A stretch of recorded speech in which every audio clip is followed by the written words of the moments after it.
Thank you so much, Cassie. Hi, everybody. My name is Chris Eccles. I'm the Chief Engagement Officer here at Blaine Park Zoo, and very excited to be able to talk with you today about our program called Plant Grow Fly. And just kind of give you some background with my position, I oversee our engagement department, which is made up of our volunteers, education, and conservation programs. So, pretty busy team that we have here at the zoo. All right, so I'm going to go ahead. So usually the first question I get is, why does the zoo care about pollinators? When you think of the zoo, a lot of people think of the animals that are from faraway places that we take care of and are ambassadors for their homes and other countries and habitats. And the nice thing when we think about those animals is that they are ambassadors for their animals, but they are also pollinators in their own right. So just kind of looking at a cool bird that we all like here at the zoo is called a cassowary. So I always like to tell people they have a really cool opportunity that they are really cool birds in Australia. So they eat a lot of trees and fruits and nuts, things like that. Of course, when they poop out the seeds and their poop goes trees. So it's usually a big hit with the kids. But all these animals are going to be pollinators, but we aren't going to see these animals like giraffes and lemurs and things like that in our own backyard here in Iowa. So it's important for us to see, you come to see to the zoo and see lots of different fun animals, but we always want to relate it back to Iowa and what people can do for the animals around them. Our mission here at the zoo is to inspire an appreciation of the natural world through conservation, education, research, and recreation. So that's what we're here for. That drives everything that we do. Being here, again, having the animals that are from faraway places here is great, but we've also created little nooks of habitat here for our native friends. So we have a program called Adopt a Garden, which is a volunteer program here at the zoo. We give people a little piece of land here at the zoo. They plant their own flowers. We ask that they would be pollinator friendly and that they take care of those areas and those gardens. It helps our horticulture staff out, gives them a break from having to do all the gardens around the zoo. And we've been doing this program for about, I think, 12 or 13 years now. It started soon after I came, and it was a partnership between two different departments there. And I think, I don't have any scientific data on this, but I think I've seen more pollinators as we've developed the program because we're also offering little spots around the zoo for them to hang out in and enjoy. One thing I always like to show people is this hummingbird was really exciting. It was near our bald eagle exhibit, and everybody was looking at the bald eagles and all that. And I saw the hummingbird fly by, and then saw it lit up into the tree, and then went over to its nest, which I got very excited about, and made everybody stop what they were doing so that they could see where the hummingbird was, and asked our marketing team to come out with their cameras to get some photos of it. So again, what the habitat that we have around the zoo, the animals that are native to Iowa seem to like it. We also provide opportunities with that Adopt a Garden program. We have a herb and vegetable garden. And then we also take our zoo crew, which is our teen volunteer program. We'll take them out to understand different conservation careers that are out there. And we did have the opportunity to take them to Neil Smith a few years ago, and they learned the importance of prairie flowers and prairie the things that are out there and how to clean the seeds. So they got that opportunity to clean seeds, and just to show them that we're all working together for pollinators. We are a part of the Association of Zoos and Aquariums. So we're accredited through that organization. We go through accreditation every 5 years as a zoo. And part of that accreditation is looking how we do conservation and making sure that we are doing it, and education. Both of those are very important to getting your accreditation. Through the Association of Zoos and Aquariums, they have a program called SAFE. We just love our acronyms. SAFE stands for Saving Animals from Extinction. So it's looking at and giving some collective focus on an animal, or hopefully we're also looking at habitats and how we all can use our expertise in the zoo and aquarium fields together to hopefully save a species from extinction. And then it's leveraging that. So we're working with field partners outside our zoo and aquarium fields and our walls. We are a part of Safe Monarch and Safe North American Songbird, which Plant Grow Fly goes right into, because it's about creating habitat for pollinators, and then in the end you end up creating habitat for lots of different things, including the North American birds. So we are part of that, and there are about 235 accredited zoos throughout the world. And I think with both of these programs, these probably have some heavier side, not quite 200 partners in these two safe programs, but definitely within 50 to 80 zoos or aquariums that are a part of these two programs alone. So Plant Grow Fly was created about 11 years ago, 10 years. Last year was our 10-year anniversary. And it was created to encourage the community to become aware of pollinator issues and to take action to protect them. Because that's really, in the end, what we want people to realize, that we all have an opportunity to make the world around us better. And we believe that our native pollinators provide not only economic and practical benefits to humans, but also they have that intrinsic value. So, and we believe that no effort is too small, and everybody can make that difference to protect the biodiversity that is around us. So it's important with our Plant Grow Fly program that people know that you don't have to have large acres of land to participate. That if you have a pot or a container garden, a small garden, or your garden may be at your church or your school or your community center, if you're helping to take care of that, you are participating in conservation of pollinators. So why are pollinators and songbirds threatened? And many of you probably know this, but of course, global climate change, disease, loss of habitat and feeding resources, and our modern agricultural landscape practices all have an effect on that. We focus on the loss of habitats and feeding resources because, again, it's something that people can grasp a little bit better and also take action for and feel not so overwhelmed by. And I think that's the goal, is for people not to feel overwhelmed. So when we talk to our community members, we always want to show that, Iowa had a rich, diverse habitat,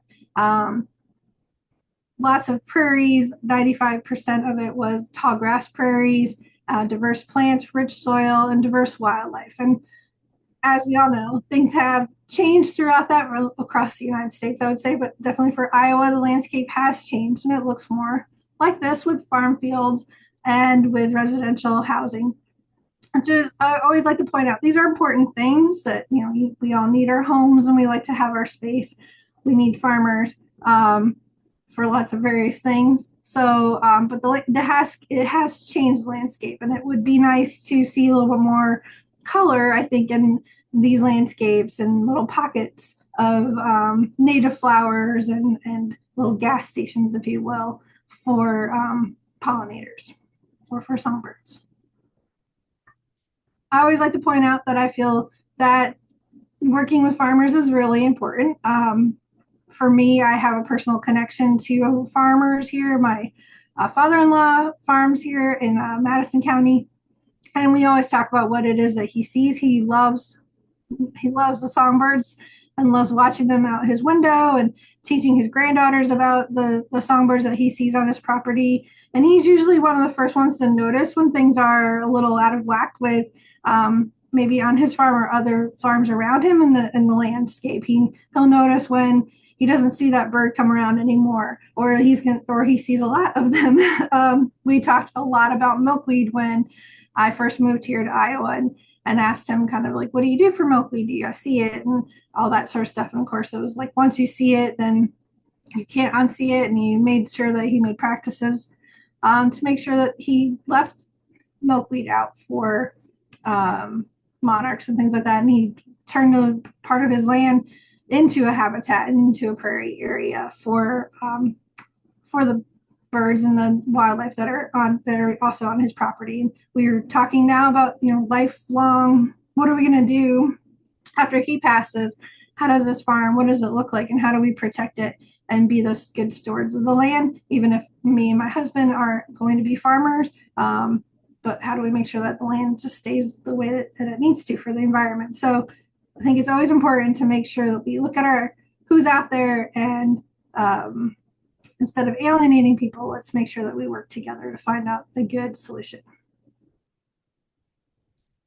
So this is our big part of how can people take action. And this is how Plant Grow Fly really got its start, is we want people to take that action. So we developed a website. It's part of the zoo's website and has lots of information on it. You can go down a rabbit hole for sure. So if you are having a sleepless night, it's a great one to kind of dive into.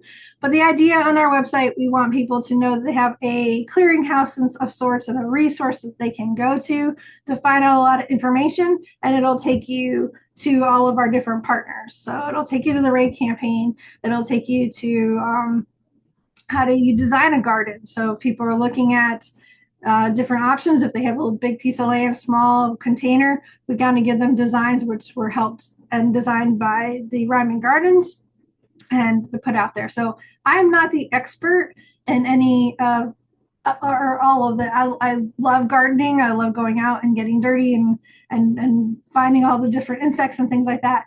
But I don't know everything, which is the cool part of this program, is that we have lots of partners that help us out. So and every partner has their expertise, and we kind of lean on each other when we're looking for more information, or someone's struggling that contacts us because like, well, you must know this information. Then we can kind of help each other out. I've had questions about lately. I feel a lot of the questions are, I have a pollinator garden in my front yard, and my town or my neighbors don't really appreciate it or like it. How can we get them to be on our side and see that this is important and not want us to cut it down or things like that? So I've been getting like, oh, register your garden and you can get a sign, and hopefully that'll help. You can take it to your legislators in your town and your town leaders or your neighbors and tell them more about it, that type of thing, to hopefully get people to think about these gardens in a different way. So lots of different partners, and we could not do it without them. So we appreciate the RAIN campaign being a partner and helping us with this. One of our partners took our map. So one of the things we do with registrations, and we'll kind of go into the registrations a little bit here, but you're able to put in your address into the registrations, and then one of our partners had this awesome map that they could take those and put them in. And so now we can kind of see, for Iowa anyway, how where are we in our garden registrations? Where's kind of the hot pockets of registrations? Are we getting the full state? And the nice thing about this program is it's United States wide. I'm hopefully looking at it internationally, but anybody in the United States can register their garden with us. You don't just have to be in Iowa, but of course, being the zoo in Iowa, we kind of started it, and that's where we want to make sure we are also focusing on our backyard here. So this was kind of a cool thing. She gave me like 5 different types of maps, and so we can kind of see and really pinpoint. I can get into another map and really look into the Des Moines area and see if there's areas where we don't have any registered gardens, any communities that we can help work with. And I believe Clive was one of the ones I would definitely have to start working on, which surprised me. But so to register your garden, it's really easy. We want everybody to feel like they can do it. So all you have to do is fill out a registration form. It's online. I have paper ones as well. It just asks a few questions, and we'll kind of go through those in a few minutes. After you fill out a registration, you get a certificate emailed to you, and then you can have that to hang in your garden, to put up on your bulletin board at your community center, your school, just to let everybody know that you have a certification or certified habitat. You can then purchase a sign if you want to. So you can't purchase a sign before you register your garden, but we do have these signs that you can put into your garden, into the ground, and it says that it's a plant grow fly habitat. And then you can also join our Facebook page, which anybody can do at any time. Just join us and learn more. I try to highlight our partners on that and try to give fun information about pollinators or about plants or fun things that are coming up. So on the registration, we ask that you tell us about your space. How big is it? Is it a container?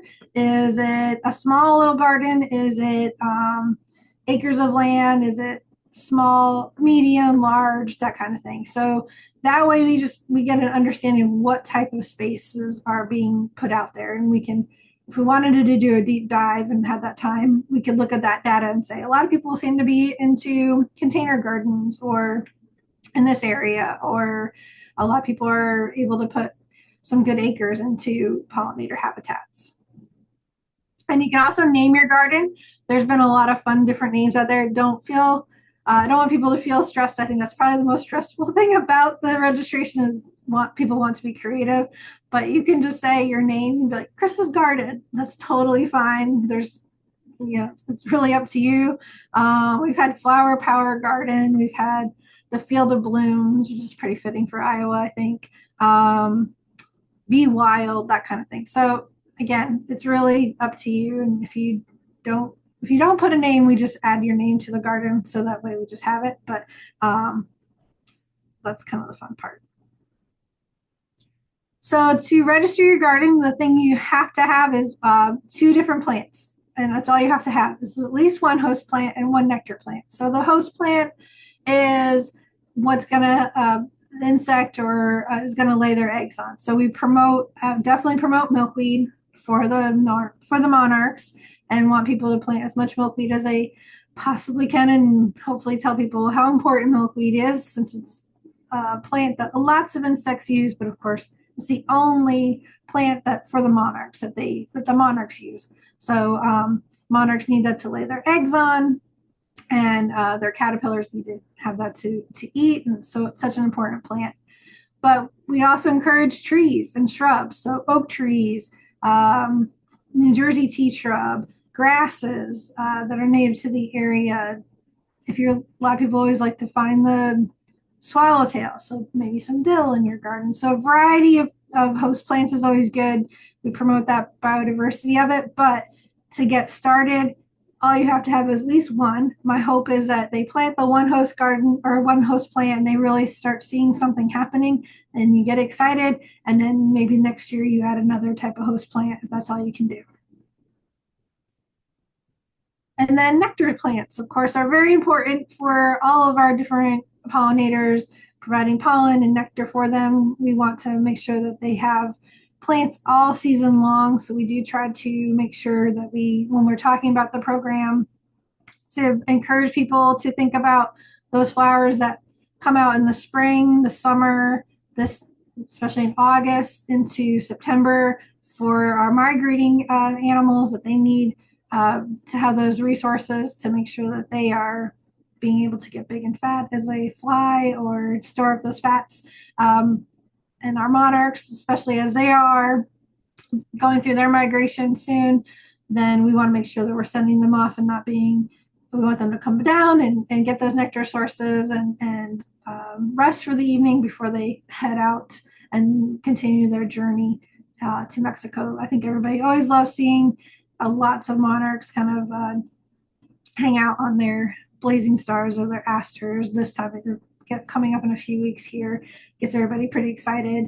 And we can also tag them for the scientific value and all that fun stuff. But nectar plants, we want to make sure people are thinking about those to plant them. Some of our favorites like bee balm and goldenrod and things like that, vervain, are things that we kind of talk about too. Also, we want to make sure in the registration, we ask what are other things you might provide pollinators. So it's not just the flowers or trees and things like that. We want to make sure, are you providing them opportunities for water? Water is important for everybody, including all our pollinators, and they need that to survive just like everybody. So are you providing little puddling and water areas, and how can you do that without inviting the mosquitoes? Basking areas and Mineral salts and sweet treats, things like that are great for pollinators. And it could be a little bit of sand, it could be some rocks, it could be putting out some of your oranges and banana peels, things like that. The butterflies will and other insects will be gravitated to and kind of give them nutrients as well. And then this is also the excuse you don't have to clean up your gardens in the fall. You can let those stems be. Important things are happening underneath the ground for our native bees and for other insects. They might be taking shelter in the reeds of some of your plants and laying eggs and going through their life cycle, that type of thing. So you can leave it, it's fine. And one thing I know we do is we kind of blow our leaves a little bit. We'll blow them to give some extra natural mulching, I guess, on our gardens and a little bit of warmth if they need it. And hopefully it breaks down when we get a lot of snow and throughout the winter. But this is always a good excuse not to have to break your back all winter long. And I think it makes for pretty pictures during the winter. One of our neighbors is, I'm sorry, one of our partners is Good Neighbor. They're a neighbor of us. So they are through the University of Iowa, and their goal is to turn the whole state green and look at their pesticide use and making sure that we have healthy yards and that we don't use pesticides so that they're healthy for our children, healthy for our pets, but also healthy for our pollinators. You can do this also for free. They have lots of information. They have signs you can purchase, and you can come to the zoo and purchase those signs. We have them in our gift shop. We have stickers as well. Raygun also has some of the signs. But the idea is just letting people know, like, I have a healthy lawn. I feel it's important not to use pesticides on my area, and just letting your neighbors know that. We have a goal of reaching 2025 registered gardens this year. We are very close. We are at 1979 right currently as of today. And we'd like to get the 2025 goal. I have a volunteer who's very excited if we get there. And then we'll make a new goal after that. But it just kind of keeping us kind of excited for what's to come. But to register your garden, you can do that today. I'll have a QR code here in a minute, but you can go on the zoo's website to Plant Grow Fly to register your gardens. Or if you already registered, encourage somebody else to register their garden. We also feel it's important to volunteer. So we have volunteer opportunities here at the zoo, but a lot of our organizations that we work with, our partners, they also have volunteer opportunities. So getting out, doing that sweat equity, learning about the world around you. Again, maybe you don't have a spot where you live to plant something, and that's okay. But maybe your community does. Maybe, again, your community center or garden or has a garden. Maybe your church, maybe your school is looking for something. So getting them excited and starting small and getting people to just learn about the opportunities that are out there and how we can make a difference for our pollinators is just as important. Spreading that word out. Other things we'd love to encourage is community science. I love Journey North for a lot of different reasons. One, it shows you, or you can put in data. So during the spring, if you see your first monarch or your first caterpillar or even your first milkweed popping up, you can go on to Journey North and say, I'm here at this location and I see this thing. And then it goes out and so everybody can see who's seeing their first monarch, who's first seeing their first pop of milkweed come up, and get everybody kind of excited for the journey that's about to start. They have not just monarch stuff, they have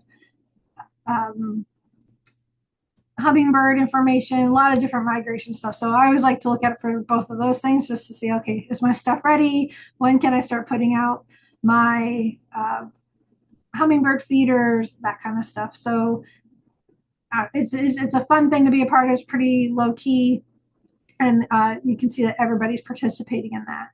Another thing you'll start seeing here in the next few weeks, people will start tagging the monarchs when they come through, and these tags are provided by Monarch Watch. And the tags don't bother the butterfly at all, but they have a little number on them. And then when you tag a monarch, you write down the date, the time, and where you are when you tagged it, and you send all the information back.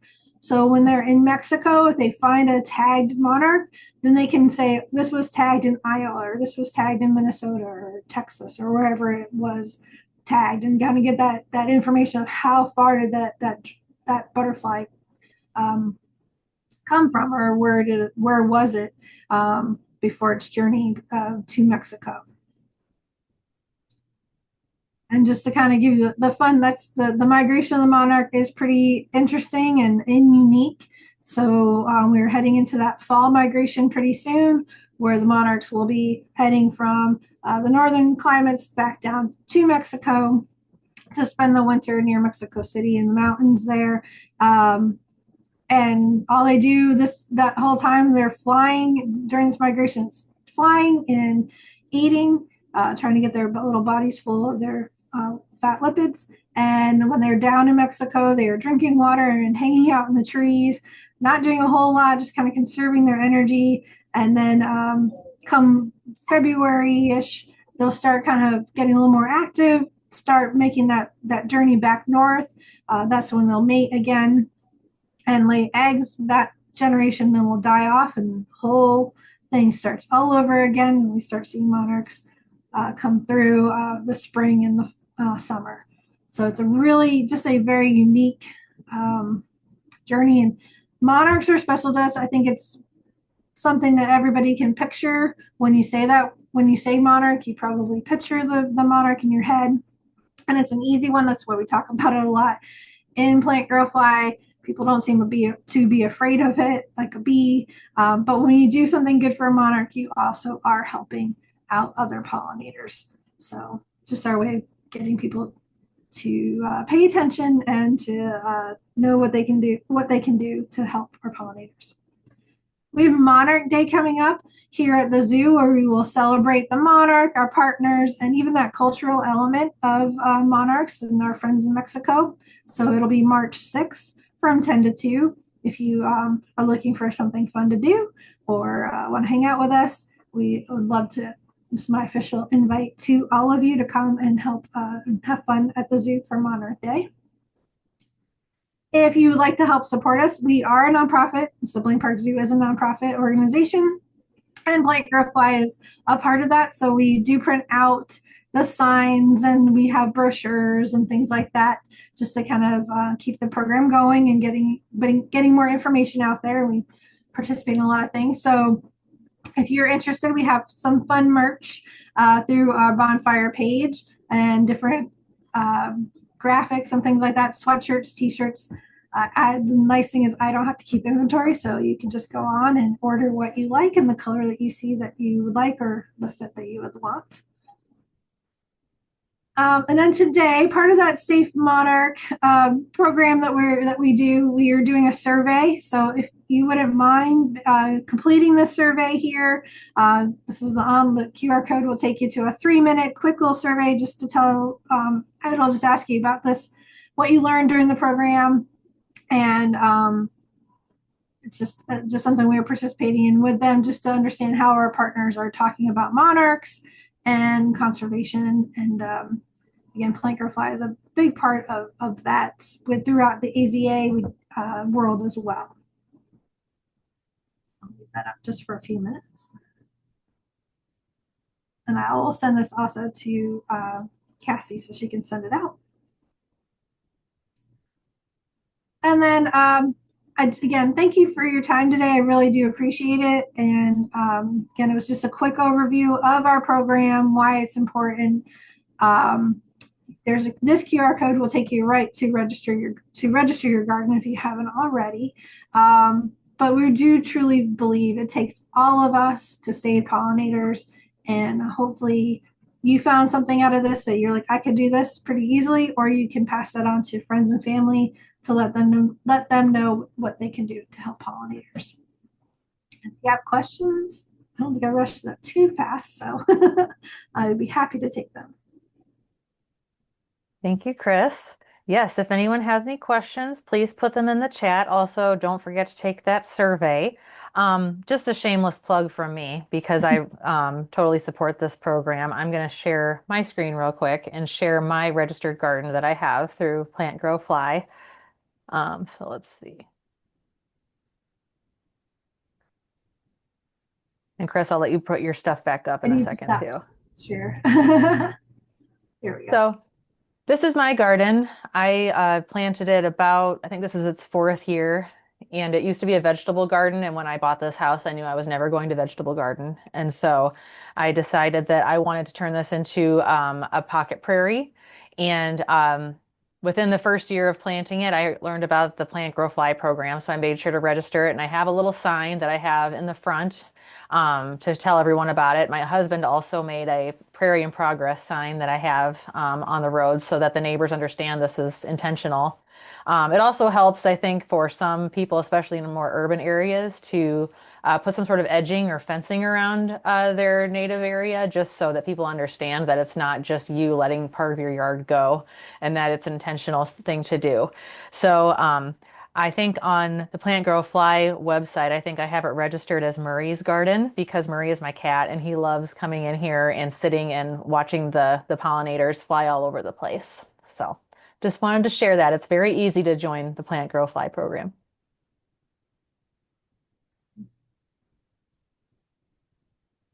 All right, any questions from anyone? It is a small group, so if you want to unmute yourself, you could probably do that too.